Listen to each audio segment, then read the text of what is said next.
Well, Mm-hmm. welcome to Hanging with Horses with Suzy Godsey and our amazing Australian conscious horse, conscious rider host, Sharee.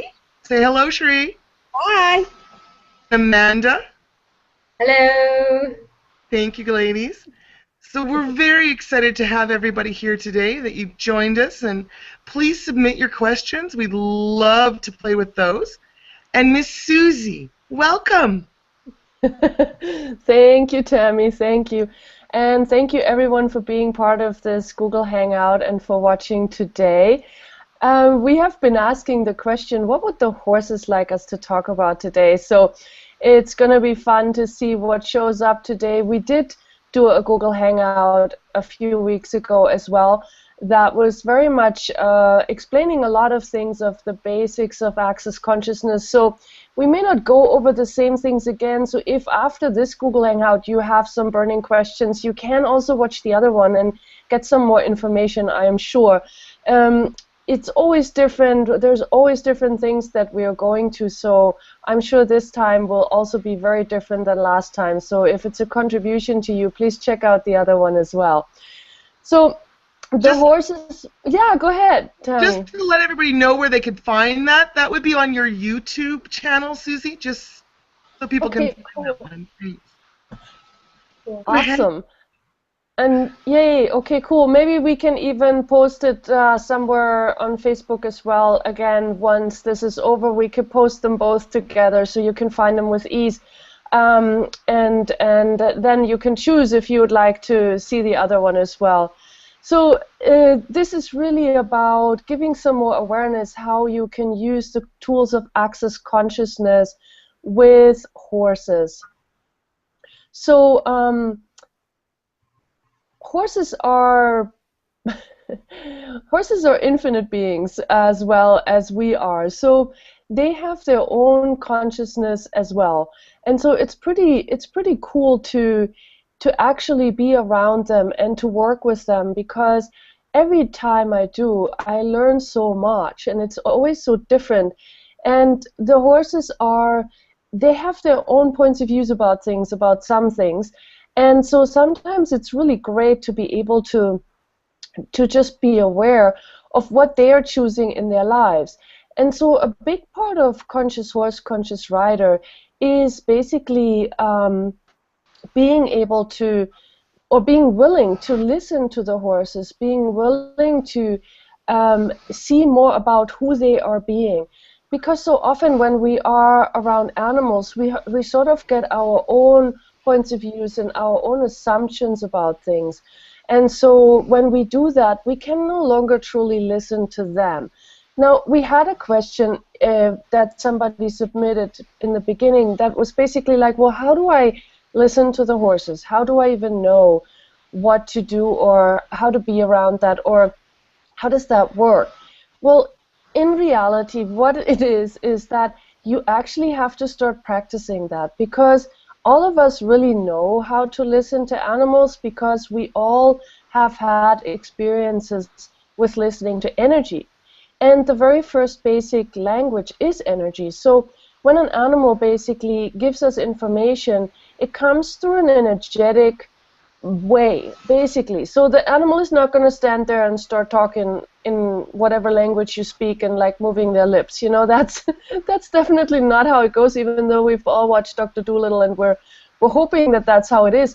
But what if it actually was that clear to you, but in a different way? So some of us actually do hear them speak. Like you have maybe a capacity that you can hear energy talk. That's totally fine. Some other people may get sensations in their bodies, and they can translate that. Somebody may see a little movie theater film in their head, and that's how they perceive it. And some people just know something. It may be a word, it may be whole sentences, it may be a total story, and it just basically is there. So what if you started to actually trust yourself when you are receiving energy and energetic communication, and really started to pat yourself on the back when you are receiving it, so that you then can use that to grow it? Because when you were little, or even today, when you are in a situation that quote unquote feels awkward, you know it. So what if you actually started to really pay attention to that more and go, oh, wait, that's actually energetic communication I just received.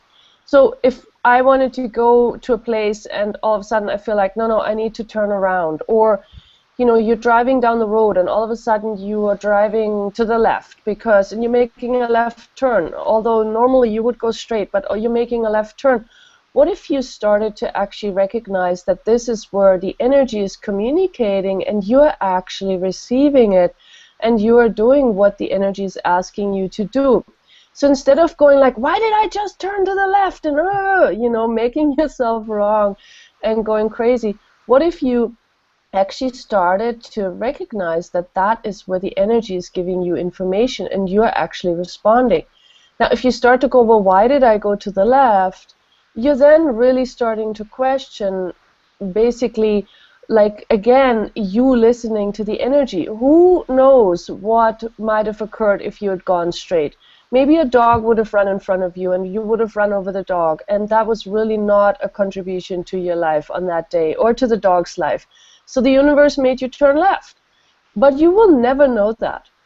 So would you be willing to trust that when these things occur, that you are actually doing something by having listened to the energy? And it's not necessarily relevant that you know why, but just that you start trusting that you're actually responding to an energetic request. So what if you started to do that also with your animals? And in the beginning it might be a little bit harder, but really it just becomes like learning another language in a way. It's actually quite easy, but one thing you have to do is practice. So if you're not practicing, then it's gonna be, well, it's gonna take longer. Let's maybe put it that way.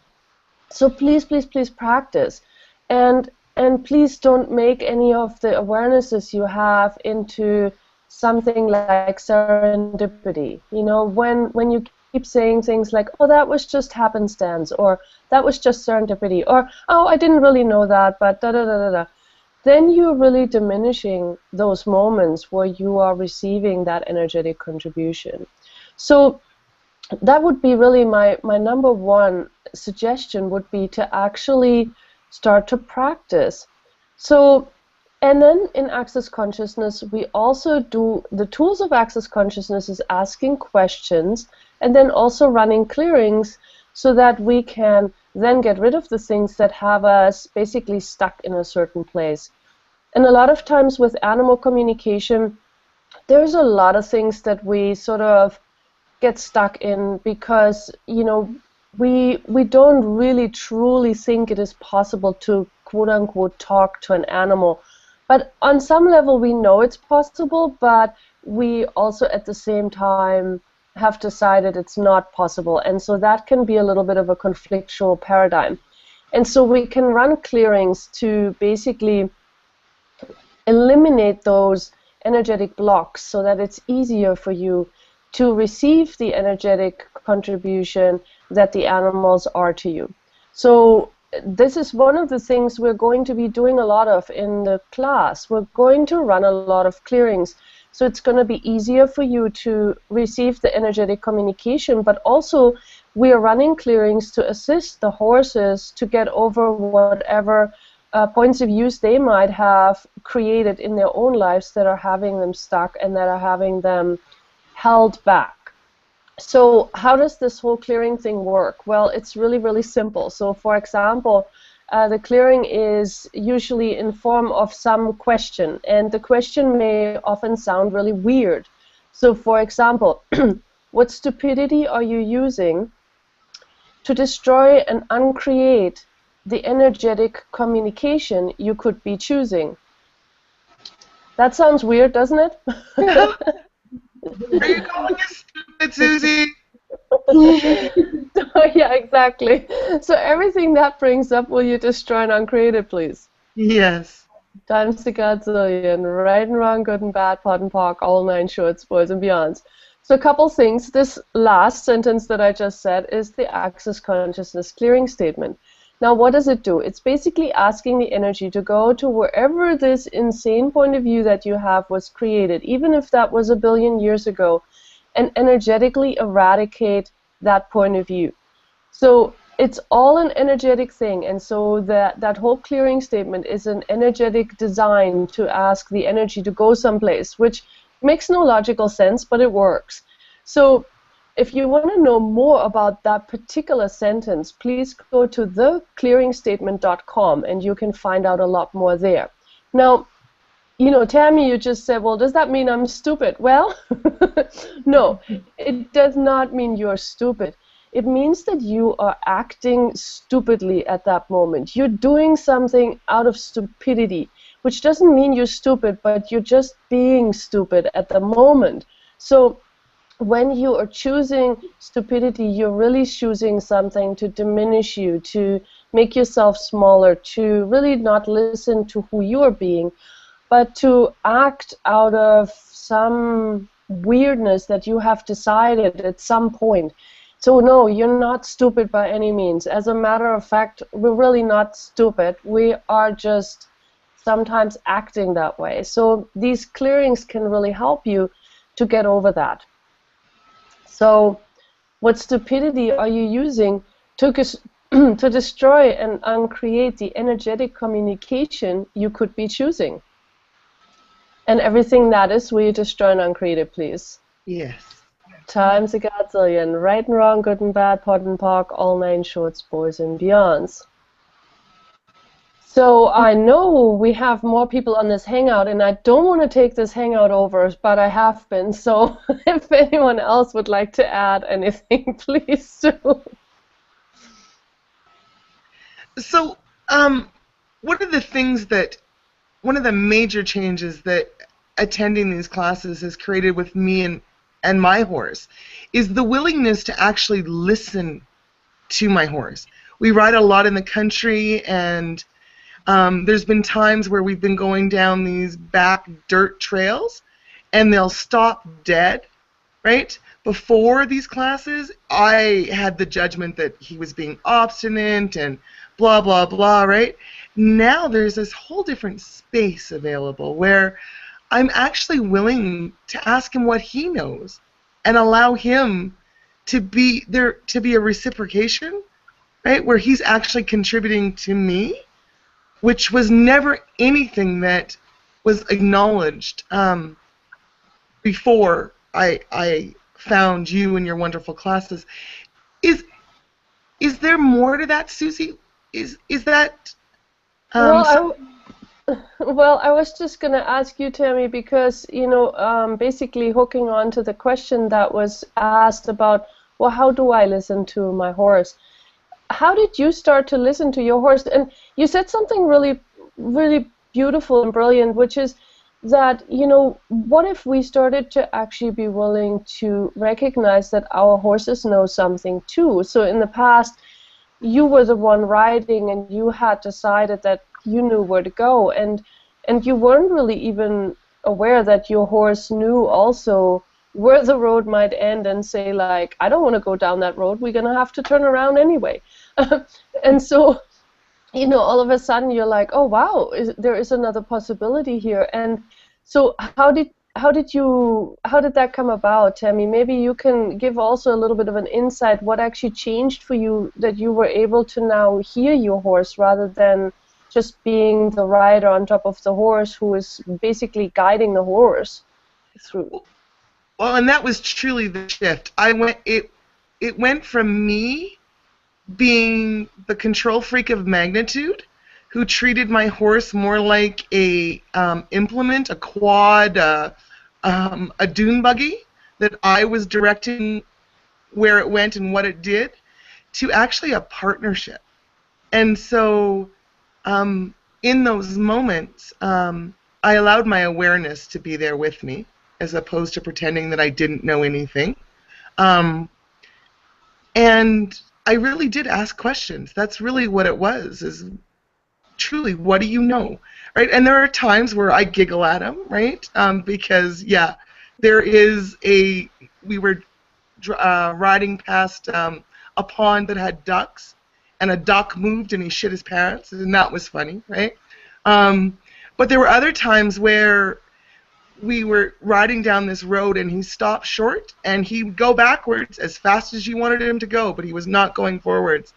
And an hour later, when I was on my way home, I came across a huge bear. And I'm like, wow, what did he know was down this road? So did I speak to the question you asked me, Suzy?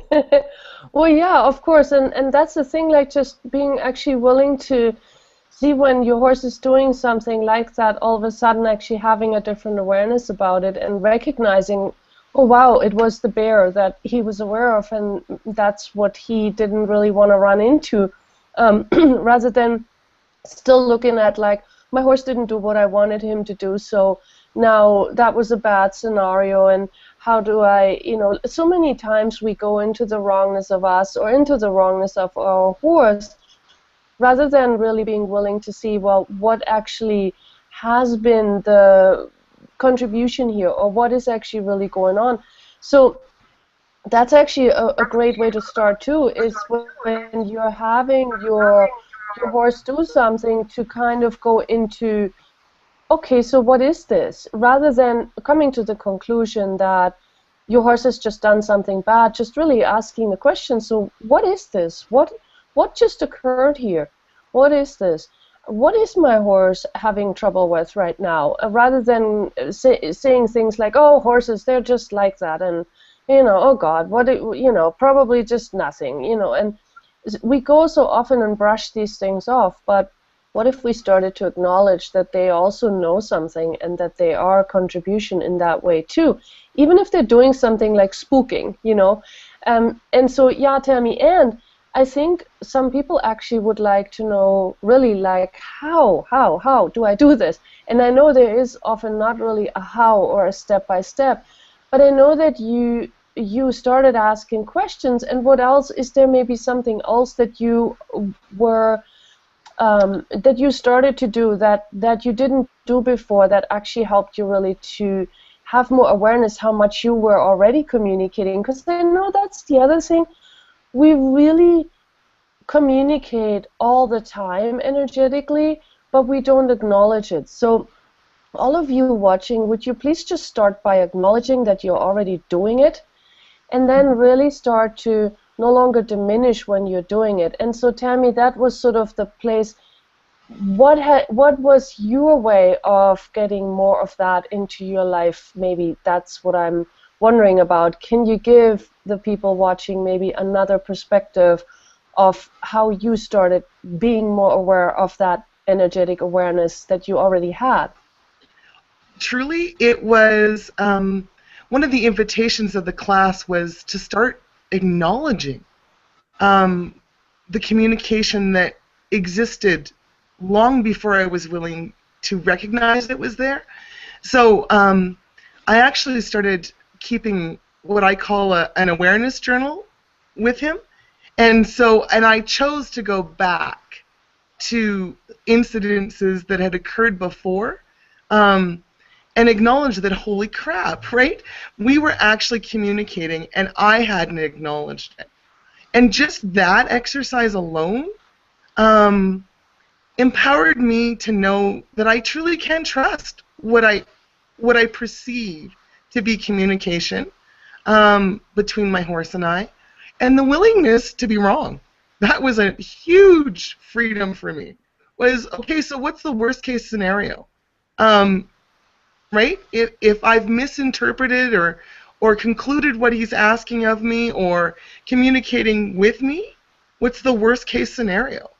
And the most freeing thing was, could our relationship have been any worse before I attempted communication with him than it was, right? Like, there's just no way it could get worse.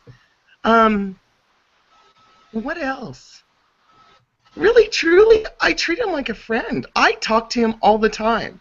And I'm willing to be silly enough to do it out loud, which kind of gives me that goofy freedom that it doesn't have to be right. That's really cool. I love that. Yay, that's really cool. I know, Sharee, you've been using the tools as well, and you are communicating with your horses too. Do you want to share anything about that as well? I suppose for me it's to clarify whether I'm actually in awareness is I've actually been working with a couple of thoroughbreds who could say are a little bit on the edgy side. And today especially, it was only the second day of doing some work with one in particular who doesn't like to be caught.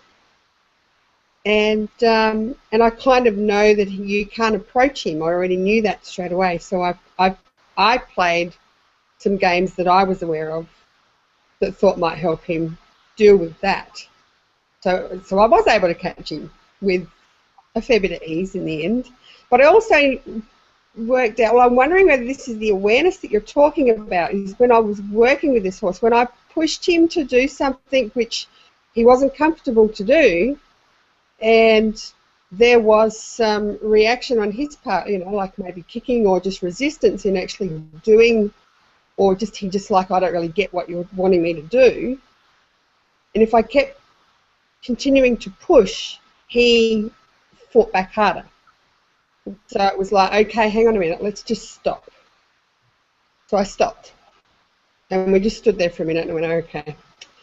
So what do I need to do now? What do we do? So I just took a breather and went, okay, well, I'll show you what I want then. So I did. So is that kind of the awareness that you're talking about? Like I kind of knew he wasn't happy with what I was asking him for, and he didn't understand what I was asking him for, and he was like, I don't get it, so I'm stamping my foot on the ground, I'm going to kick a bit here. What is it? Well, and really glaring his eyes at me. So. Right. Well, and that's the thing too, is often I actually recognize that very often that the animals really sometimes do not get what we want from them. And it is frustrating to them because most of the animals that are working with us actually would like to do their best for us. There's only a few animals that really truly have maybe some kind of energy in them that is basically like, I don't want to work with you at all, and I hate you, and I never want to be close to you, and that sort of thing. Most animals that are having trouble with people, it's usually something they would like to get rid of. I have only, in all my years of working with animals, met one animal so far that really truly had the point of view like, come close me and I kill you.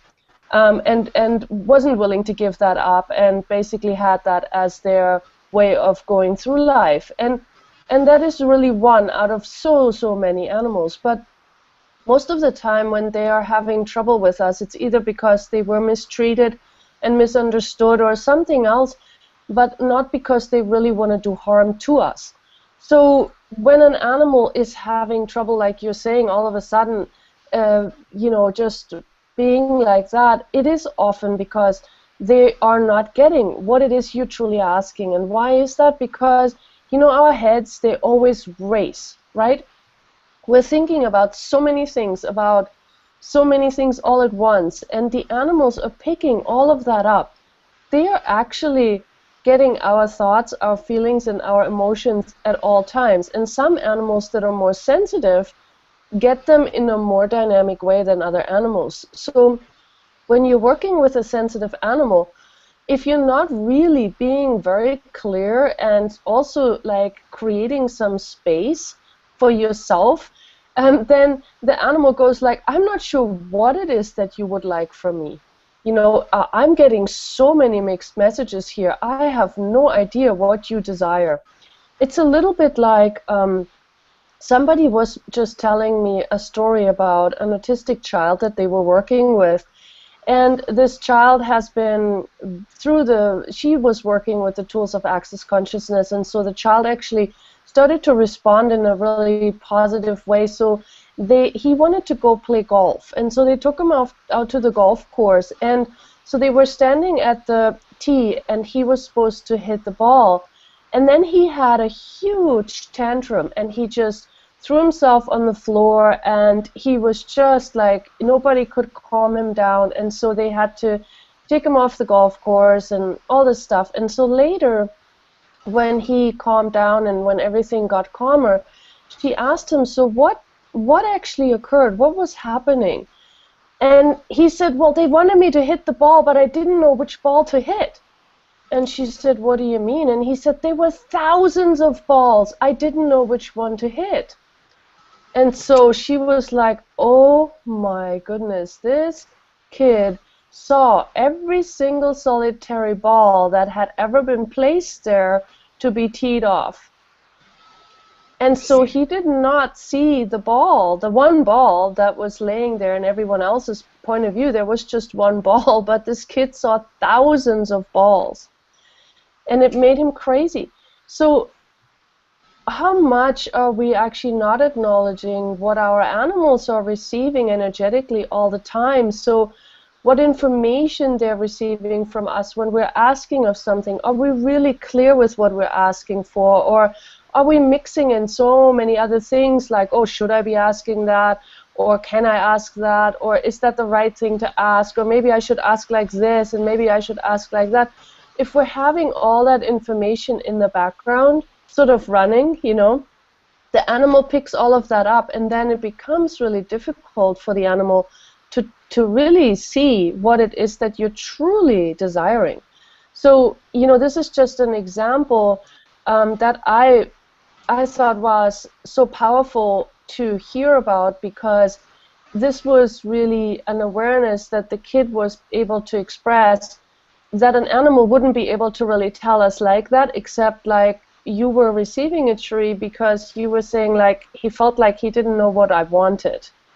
And so you said you took a breather and then you sort of looked at it again and was like, well, let me show you.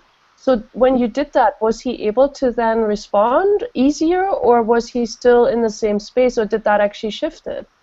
No, we shifted. It was a simple thing of heading him off to the left, so he didn't want to give me his left eye, and so when I stopped, and then I let him have a breather, and I had a breather as well, because like, all right, this isn't working. Hang on a sec.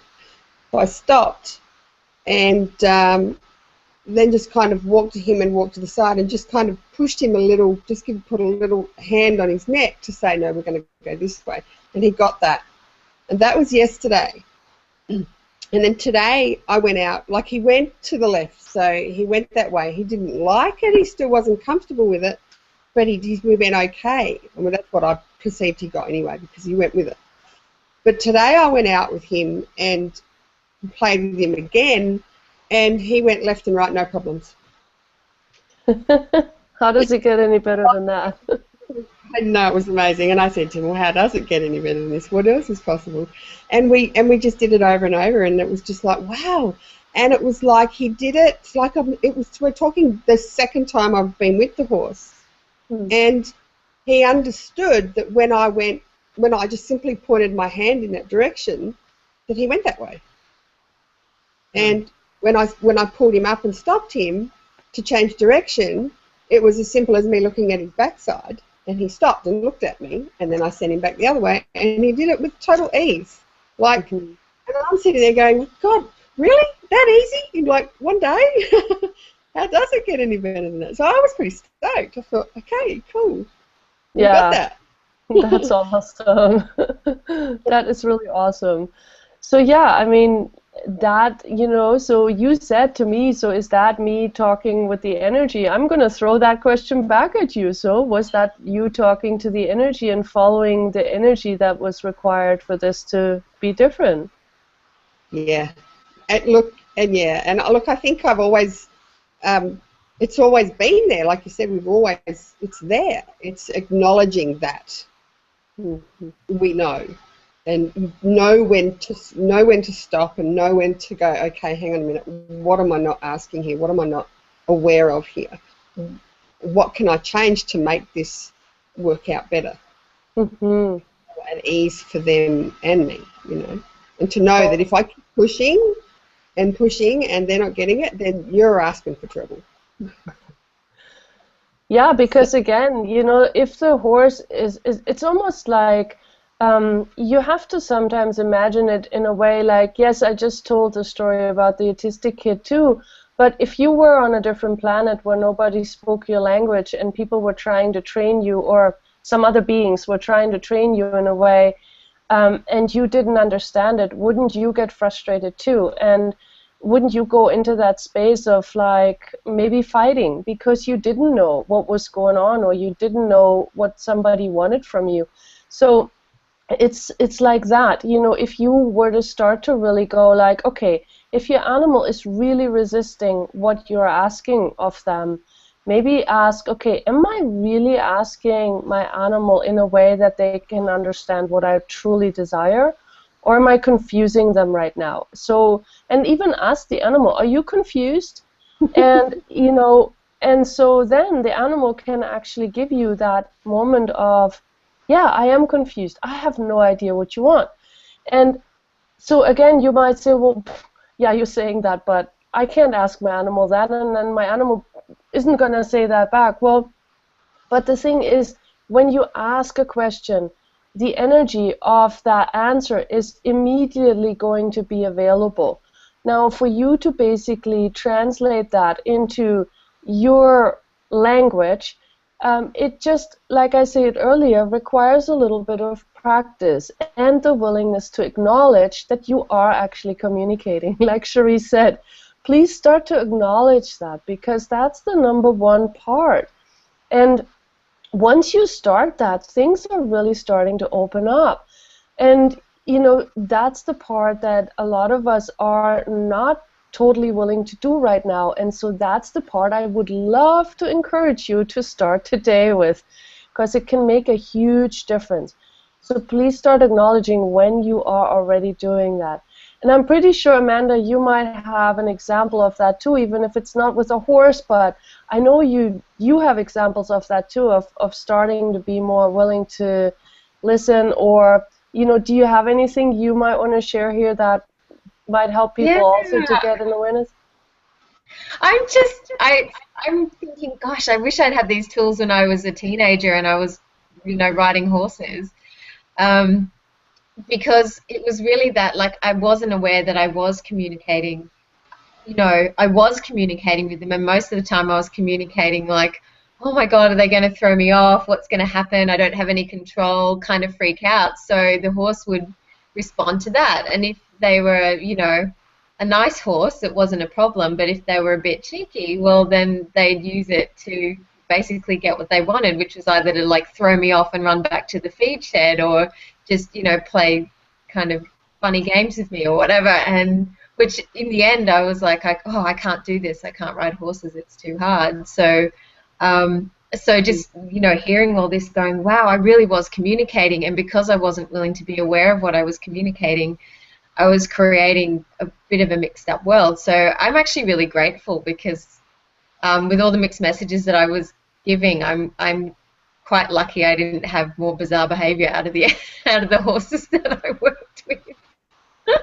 Totally. Yeah, and that is truly one of the pieces too, is, yeah, when we are communicating things like being thrown off, you know, the horse goes, you want to be thrown off? Yeah, exactly. And they, you know, they're really good at doing that. So they know how to. Yes. They do, and they're very creative about how they do it. So it's, you know, you're never quite sure how it's going to happen. So I was like, wow, that's really, but I would notice like I remember one time I went riding at a friend's house, and I never told my parents because they didn't have rules. Like, they didn't put on helmets, and they didn't really worry about you, and they just said, oh, just get on the horse, she knows what to do. And I had the most amazing time, and I never felt scared like I did when I was riding the other times. And not, you know, and it was amazing. Like, I felt totally cared for, I felt totally secure. You know, and I didn't have my parents watching me and freaking out, so that made a huge difference as well, I think. So I knew that something else was possible, but it was, you know, that was the kind of the one time I let it happen, I guess. Yeah. Yeah, that's actually a great segue into one of the questions we have, Tammy, about the being scared of riding. And you said something that triggered that, Amanda, and for me personally, and that is, your parents watching you. So maybe let's hear the question, and we'll talk a little bit more about that part, because that is a very important part. Yes. Awesome. So,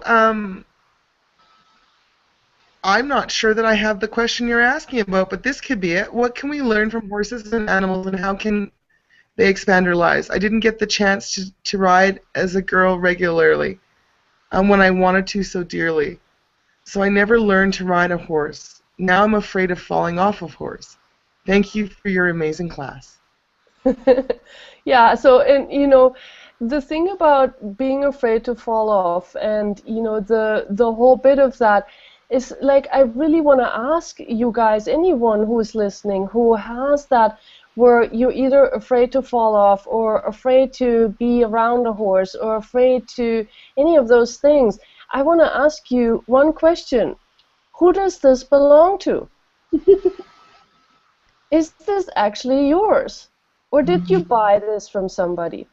Imagine this, okay? You're a little boy, a little girl, and all you want to do is have adventures, right? And here's a horse, and woohoo, you would just jump on that horse bareback and just go. Without a bridle, just hold on to the mane and woohoo, right? And that would be so much fun. And would you actually fall off? Most likely not. But you know who would be scared to death that you would fall off and break your neck and die? Well, anyone who's watching, most likely your parents, your grandparents, your siblings, whoever is older and whoever might have that point of view that you can die falling off a horse, is going to project that with such intensity. And guess what? You are a psychic SpongeBob. So you will pick that up. And then you buy it as yours. And once you put that in there, once you start having that in your awareness, then the horse might actually truly throw you off too, because then again, like Amanda said, she was creating partially the horses bucking her off or getting her off because she was basically putting that in their head. What if I fall off? What if you buck me off? Well, the horse goes, you want me to buck you off? Well, that's odd, but yeah, I could do that. Nice Don't horse. have a point of view. To the horse, it's not right or wrong. It's just like, oh, you're asking me to do that? Yeah, I could do that for you. But so then that's the part where you start to really buy it as real, rather than really recognizing that other people have projections on you, have projections on the animal as well. And when you buy them as real, you then make that being part of what can occur. So so your fear of horses, you're part of, like, I don't want to get on the horse. What if it wasn't yours? What if that was actually somebody else's projection at you? Well, how do you get rid of it? Just by returning it to sender. Return to sender. And everything you bought is real, and everything you have bought is yours when it never was. Will you please destroy and uncreate it now? Yes. Times a godzillion, right and wrong, good and bad, pot and pock, all 9 shorts, boys and beyonds. And that's one tool you can use. Basically, when you have those thoughts come up, when you have those feelings come up, ask, who does this belong to? Now, if it lightens up at all, if it shifts at all, it's not yours. So then please say, return to sender, and everywhere I bought it as real or mine, I destroy and uncreate it. Times a godzillion, right and wrong, good and bad, pot and pock, all 9 shorts, boys and beyonds. And again, if you can remember those crazy words I'm using, please go to theclearingstatement.com and check it out, or just say all that crazy stuff Suzy said on the Hangout the other day, and it will still work, okay? Or you can do it like Dane always describes it, as the superheroes of consciousness. Puck and pod! You can do that too. But, whatever you choose, please recognize that a lot of that stuff that you are functioning from in this arena may not be yours. So please start looking at that and go, return to sender, please. And then see what is actually there. So what can the contribution be of these animals to us in that moment too? it can be really recognizing and acknowledging how much they are willing to deliver. And, you know, no matter what it is that you're asking of them, they are trying really hard to deliver that. Now, like you said, Amanda, some horses are more cheeky than others, so they might respond to that quicker, and they might, you know, play more games with you because that's just who they're being. And some horses are more like, oh, they don't get rattled by a lot of things, so they know what they are supposed to be doing. And one of the things that they're supposed to be doing is go really solid and, you know, all that. And so they'll just do that no matter what you project at them. But they still receive it. They may just not act out on it. But if you have a cheeky horse and you're telling them energetically like, oh yeah, I'm going to be bucked off by you, then the horse goes, oh yeah, let's see about that. Okay, cool. You know, so. Actually, the interesting thing about that cheeky horse is I just recently learned, like I had him when I was a teenager a long time ago, you know, but I just recently learned that he actually was he was a theatre horse. He used to do the big, it was like the big indoor theatre things like the Man from Snowy River reenactment shows and that kind of thing. So he literally would have been trained to energetically throw me off because he'd actually have to throw people off as part of his performance. So for him, he was probably just doing his job really, really well. But at the time, I didn't actually know that was his background and training because we'd inherited him from somebody else and we didn't have all that information. So that would have been useful to know. Yeah, for sure. Cool.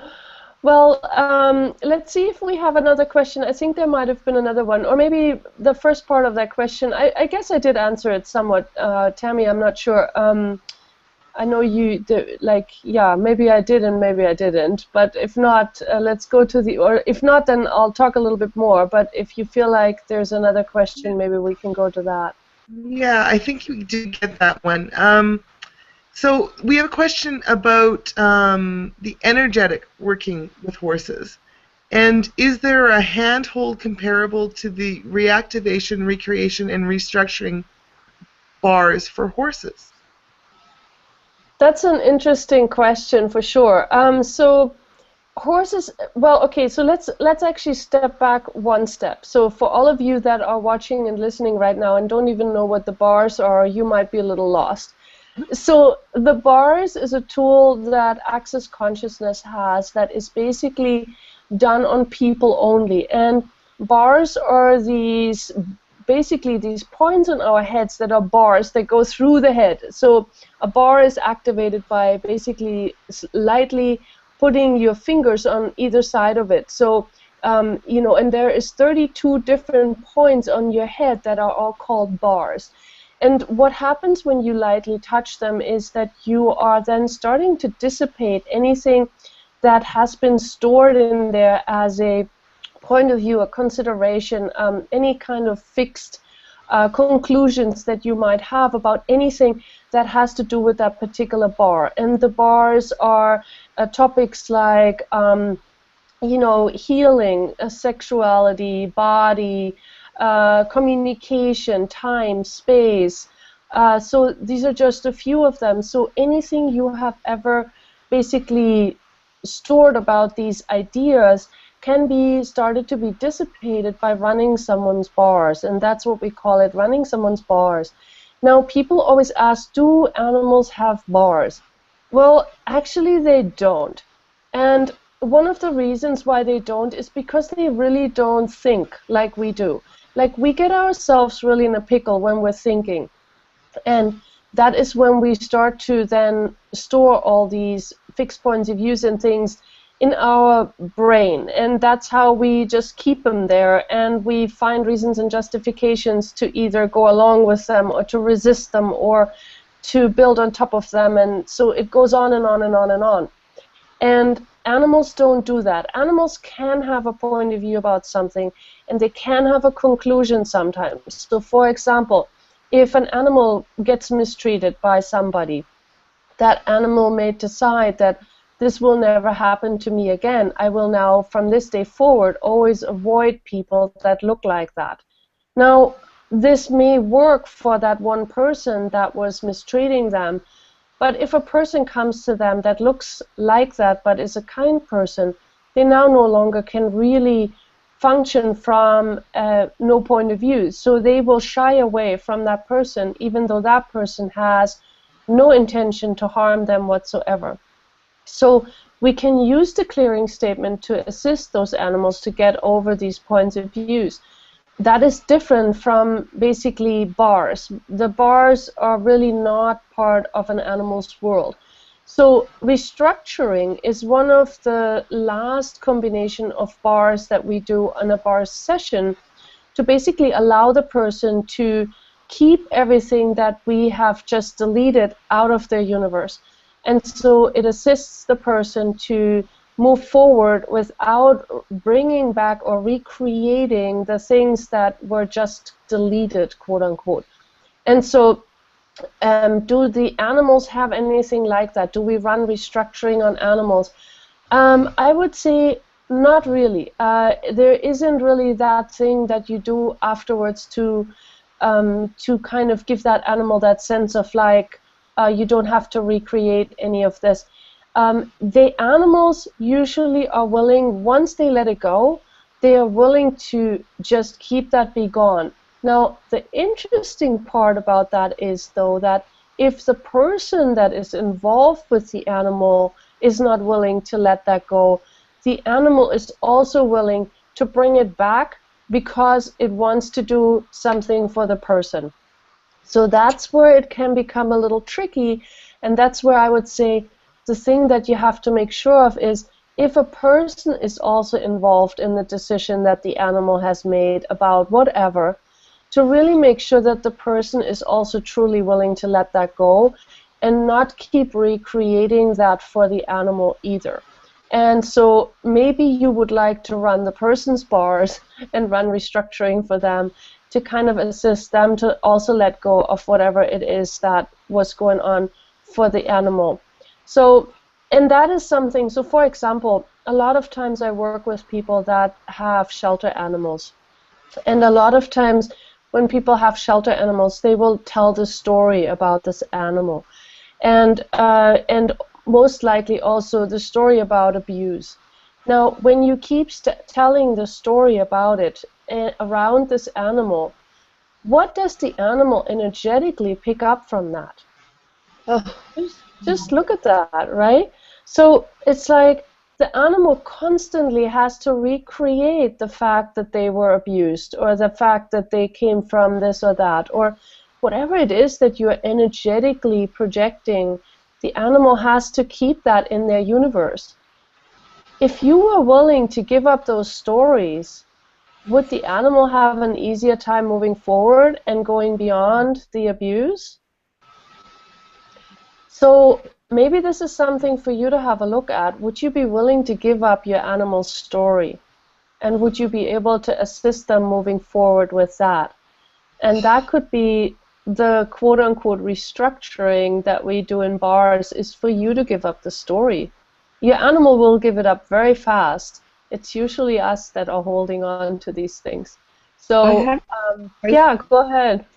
You just had a light bulb go off over there. I could see it. I had a light bulb been talking. It's been nuts. So I'm thinking, like we're talking about this, like I said, this horse that I work with whose thing is not to be caught at the moment, and it kind of just hit me then where it was like, well, okay, yes, something has happened, and this guy doesn't want to be caught because he's stuck in that point that, okay, something bad might happen.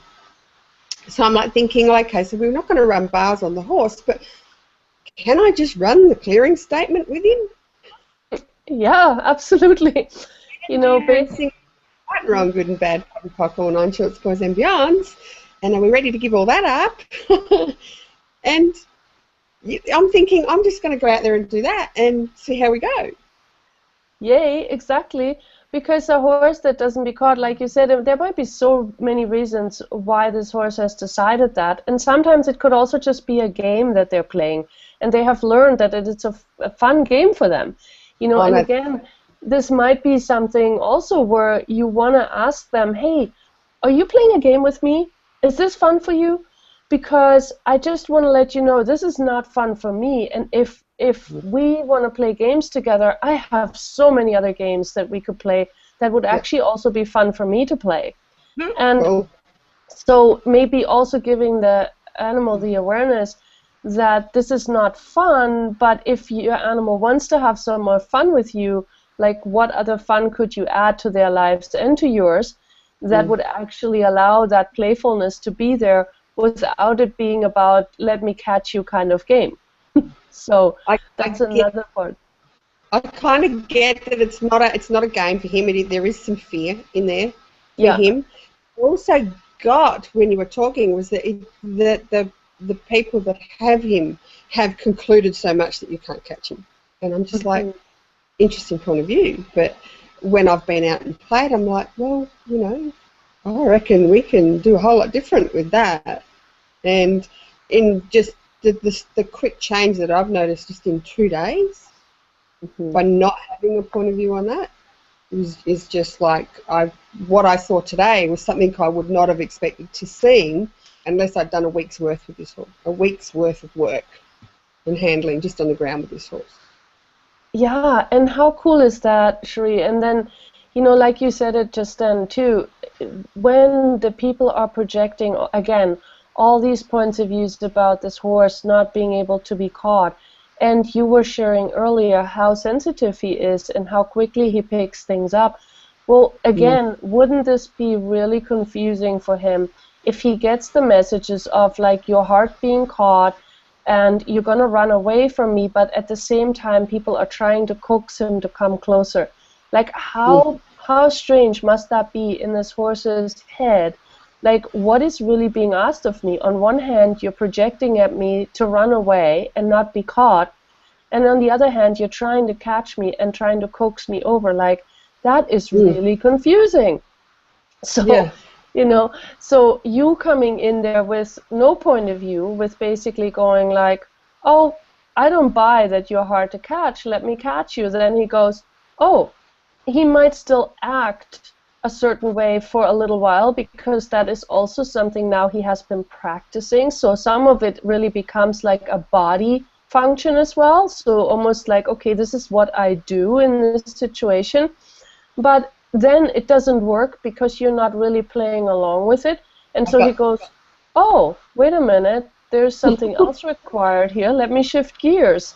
You know, so please recognize too that sometimes behaviors are also practiced, and so then the animal keeps doing them because it's a practice. But yes, the clearing statement can help a lot.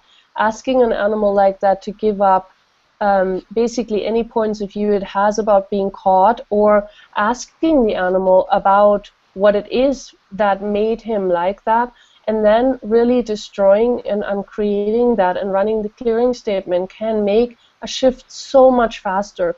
And then having no point of view, like you said, Sharee, like just being there with the animal without a point of view gives them so much more space and the allowance to be different. And so that is the first step. I just want to add that all going well, this guy that I'm talking about will be at our class here in Wangaratta. I'm actually going to bring him over and see, you know, we'll see. I'm doing some work with him, and hopefully he'll be all right. And yeah, I feel he wants to come over and see what else we can do and see what else I can learn. Yay, cool. That's exciting too. So we'll get to meet him. Yeah. Awesome. So Suzy, for those that are listening in or watching later, if you wanted to start connecting with your animal, be it a horse, whatever, without or beyond those projections and the labels that we've put on our animals, could you provide us with the tool we could use?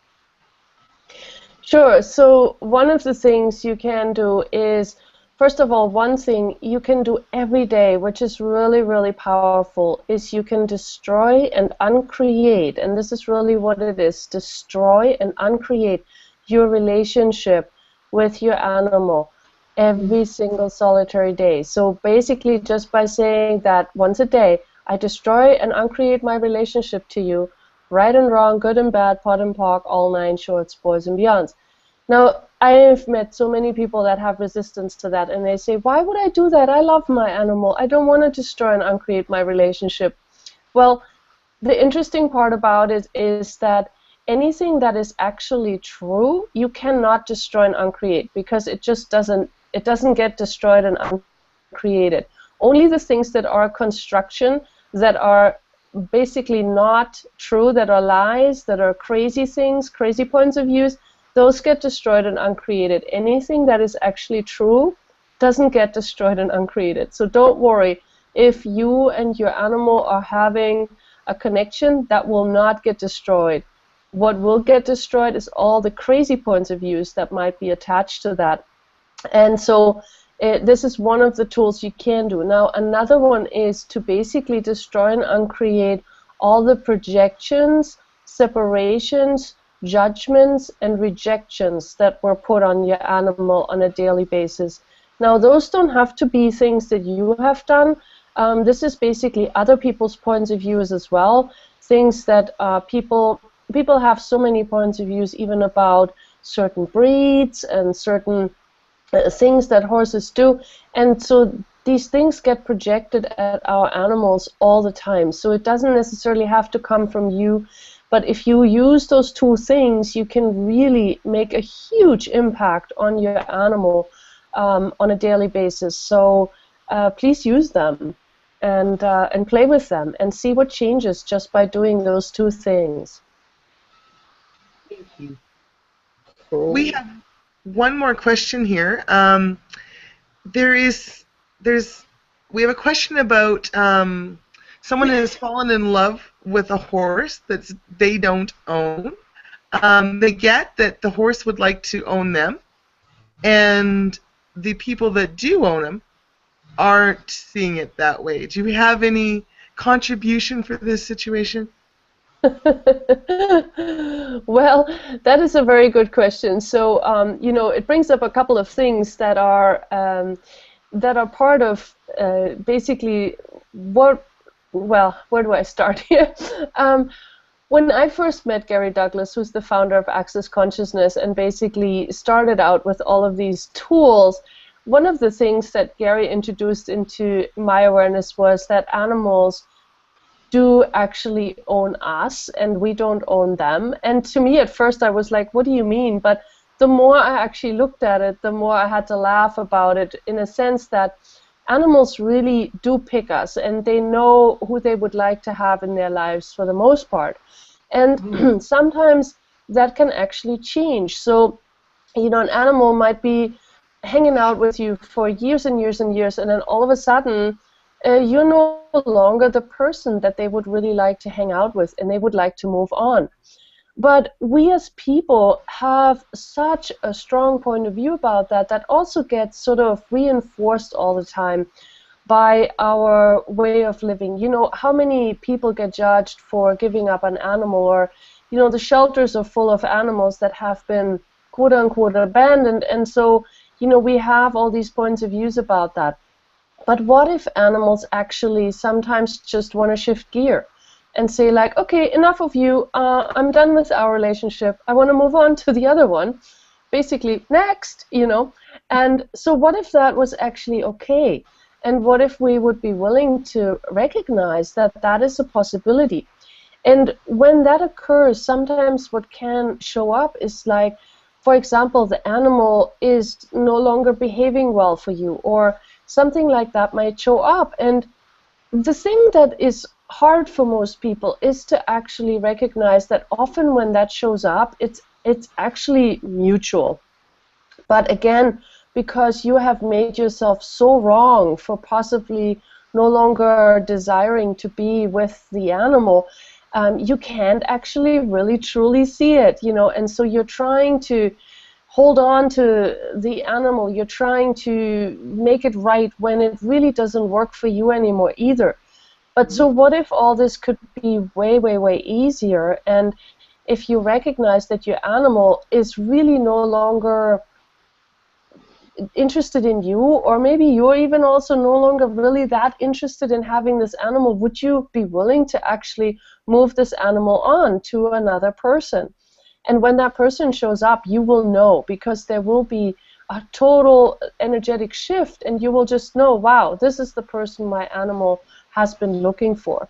So if you were willing to have that with ease, then a lot of things could be facilitated a lot easier than the way that they are right now. So, and if you are one that recognizes, oh, this animal actually would like to be with me but no longer with these other people, well, cool. And you can't just go up to them and say, well, sorry, your animal wants to be with me, so now I'm going to take it away from you. That usually doesn't work either. So what else is possible? So what I would suggest is, what if you started to ask them questions, and you will know when is the time to ask a question that can actually assist them to maybe also recognize maybe they're done with this animal and they really are sort of also ready to move on, but they haven't given themselves permission. So what if you could ask them questions that would assist them to really make it okay for them and make it easy for them? But if you are meeting any kind of resistance, and if the people are not seeing it at all like that, then really there is no space for you to push the issue. Just let it be. Just allow this to be what it is, and basically just go with it. And and just see if there's another opportunity, another time where you can ask another question and see what shows up. So that would be my suggestion here. Definitely, if you were to go up to someone and basically say like, hey, I'm taking your animal away from you, or something like that, like Tammy was laughing out loud, it's because it's not going to work.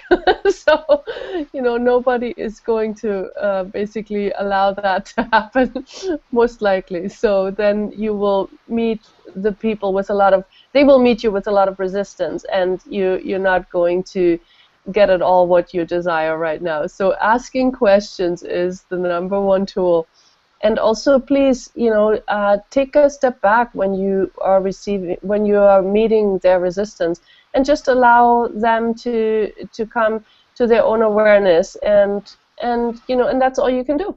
So, did you ask the horse to assist you with expanding their awareness of who he would like to own? Oh yeah, absolutely. Please ask the horse to contribute to the motion. If the horse really wants to move on, then yes, ask the horse for assistance. But please also be aware that, if the horse starts to act out, some people may then come to conclusion that they can never give that horse away because they're worried that somebody else might get hurt. So maybe let the horse know also, hey, let's have a look at how we can do this together. And without maybe creating another conclusion for the person that owns them currently. Awesome. Well, ladies, believe it or not, that was an hour. I don't know how it went so quickly. So, if people... Pardon? It sure did. Yes, it went very quickly. So, our lovely host, could you please provide us with some details about the upcoming class in Australia? Sure. What's the dates? How do we find it? Oh, it's so exciting. Well, we have Suzy's coming out to Victoria, Australia. How did we get so lucky? And she's coming on, the class actually begins, it's actually 3.5 days. So 3.5 days of 3 days of working with horses plus the intro, and it begins on Thursday the 13th of November, and it runs through till the 16th, that's the Sunday, and it's going to be held in Wangaratta, which is about 3 hours, is it northwest, Sharee, of Melbourne? Yeah, about 2.5 hours, yep. Right up the Hume Highway, Sydney. And we're holding it at the, what is it, National the National... National Centre for Equine Education or something really fancy like that. You've got it. And if you would like to get more information about that, if you go to accessconsciousness.com and search for Suzy Godsey, you'll find her classes under there. Or do you have the quick link where it's suzygodsey.accessconsciousness.com? Yes, I do. Yes, she does. Yes. Wonderful. So that's even easier. I'm not sure what else to add. I'm very excited. I've never been out to this part of the country. Sharee was telling me it's close to Snowy River country, from which the movie was filmed. It is. Wow. Well, from Snowy River country is about, I suppose it would be maybe an hour's drive, maybe 45 an hour's drive, but there's a lot of cool places where you can actually go trail riding up to Craig's Hut too, where the episode was filmed, up in Mansfield, up that way. But actually Wangaratta is Ned Kelly country. Ned Kelly country. See, it's Yeah. all Australian history and magical places to play with horses. I'm so excited. The energy that I get just driving up to Wangaratta from where I live is it's electric. It really is. It's really looking forward to coming out there. So look, the horses are coming in. I've got horses that are just screaming out to come along and play. Some of them still trying to get their owners along, but that's okay. Yeah. So, yeah, very excited. And this will be the first horse-conscious rider class for me. So I've been waiting for a long time for you to come out. I was so excited when I heard about this. And I just want to encourage really anyone to come along who, if you have horses in your life or you don't have horses in your life, or even, even if you just would like to sort of reconnect with your innate ability to communicate with animals or even just being on the planet, I think, in a different way. And especially if you've, had any kind of fear with animals or horses, I'd say this would be the perfect class, because it's pretty much the only way you get to play with animals in a totally non-judgmental environment where you're fully supported and you're not pushed and you're not made wrong. There really is nothing like it. So I would recommend anyone who just feels slightly pulled and doesn't even know why to just come along. And it's amazing. There's no prerequisites for this class, so you can just jump right on in. But how exciting! Thank you, Amanda. That was great. Awesome. And I am so looking forward to coming to that part of Australia. I have actually never been there, so I'm really, really excited. Awesome. Thank you, everybody. And yeah, hope to see you guys at the class. Yay! Thank you, Tammy. Thank you, Amanda. Thank you, Sharee.